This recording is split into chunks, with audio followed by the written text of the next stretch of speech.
Hello quilters, this is Ann McNew, and today I want to talk to you about making the fabric mask on your long arm. Now, I found on YouTube a lady, Tia Curtis, who has come up with a method of quilting these out on her long arm so that all you have to do once they're quilted is turn them inside out, do some little top stitching, and put on your elastic or your tabs. So I'm not going to go into the whole method that she uses. Is giving everyone a free pattern. So I'm going to give you the link to also download that. And she's got it in lots of different formats. And one of them is the QLI that we can use on our Butler system. So what I'm showing you right now is my screen on my Butler. I've already got my quilting space set up. And I already have my pattern downloaded onto my Butler, and so now I'm ready to set this up on my system to quilt this. So the first thing I'm going to do is go into patterns, and in patterns the one I'm using is called Medical Mask. So I'm going to click on this, which it's already highlighted, and then my little check mark, and you can see that it loaded one in. So now I'm going to come over here, and this is my repeat screen.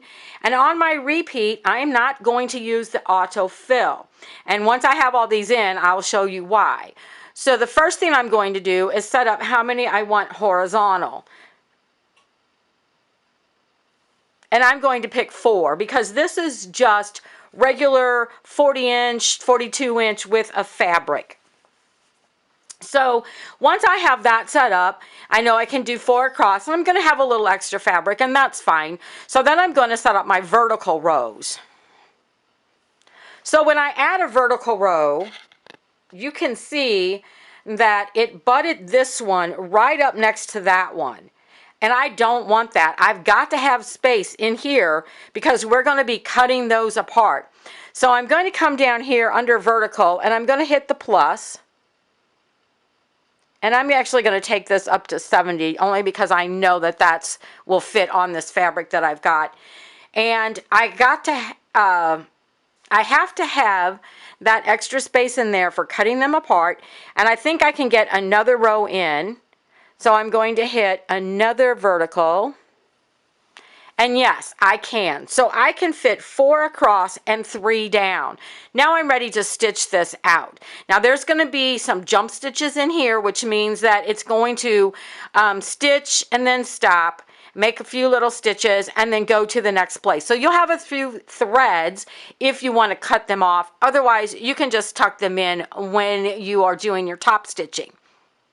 Now, if I hit autofill, watch what happens.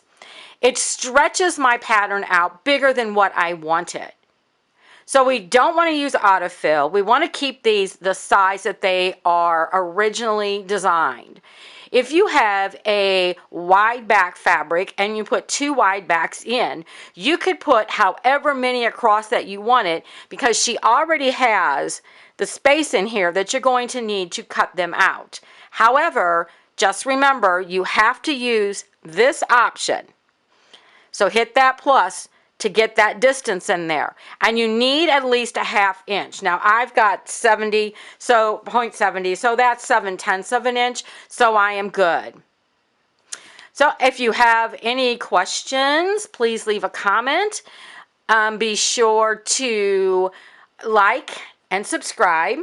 And also make sure you go over to Tia Curtis. And like I said, I will give you the link to her YouTube video. Make sure that you subscribe or at least hit like on hers. Happy quilting! Okay, quilters, I am back with some final thoughts. I'm also having to use my phone. My camera started throwing a bunch of error codes, so I apologize that this is a little bit on the shaky side. So I'm back to this original screen where I've got my quilting area defined and I have loaded in one of the masks. Now, in my area, they're asking for the mask to be a little bit narrower, so not so wide, and they want them deeper. So depending on how people in your area are asking for them is how you're going to set this up and make some changes. So the first thing I'm going to do is go over here and hit my repeat button.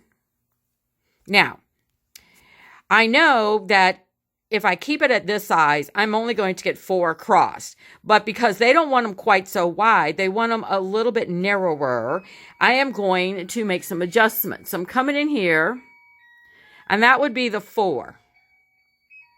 So now I'm going to add 1 more, and that's going to give me 5 across.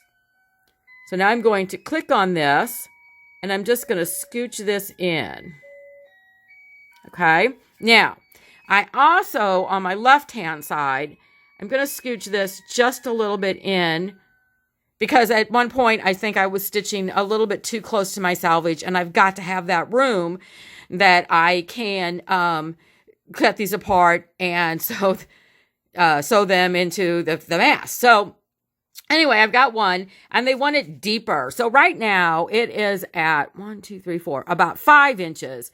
And I'm going to grab this little dot here, and I'm going to pull this down till it is about 7 inches, because this is the width that in my area that they're asking for. Okay, so I've got 1 row set up. I'm going to come over here, hit my vertical button, and I have 2 rows set up. Now remember I said I have to have room in the middle there. So I'm coming down here, and I'm going to add in, and I actually have lots of room here. So I just set this at 1 inch. You can make it whichever one you want. I liked it at 1 inch because this is where I'm going to have to sew it shut once I've got it turned under. That way I've got a good almost 1/2 inch seam that I can use. Now obviously I can only fit 2 rows on, but also my machine has the deepest throat. I have that Gamma Vision 2 with the, I think it's a 32-inch throat. So I have a lot more space than most people do. But you should be able to get a couple of these in, get them started, get them stitched out. Absolutely wonderful. Okay, so we are done. We are set up, and it is ready to stitch out. Now, I also have to tell you, when I did the first one, I just used the thread that was in my machine, and I had a light tan background with a light tan thread, and it was harder to see to quilt out, or I'm sorry, to cut apart. So now I'm just putting in a black thread, and you can see that it is so much easier for me to see because I am going to have to cut between these. So quilters, if you like this video, please go down and hit subscribe. At least hit the like button. I'd appreciate it. And also make sure that you go over to Tia Curtis's YouTube, and I'm going to give the link below so that you can follow to it, and then go to her website. Make sure that you subscribe or at least hit like on hers also, and we'll see you next time.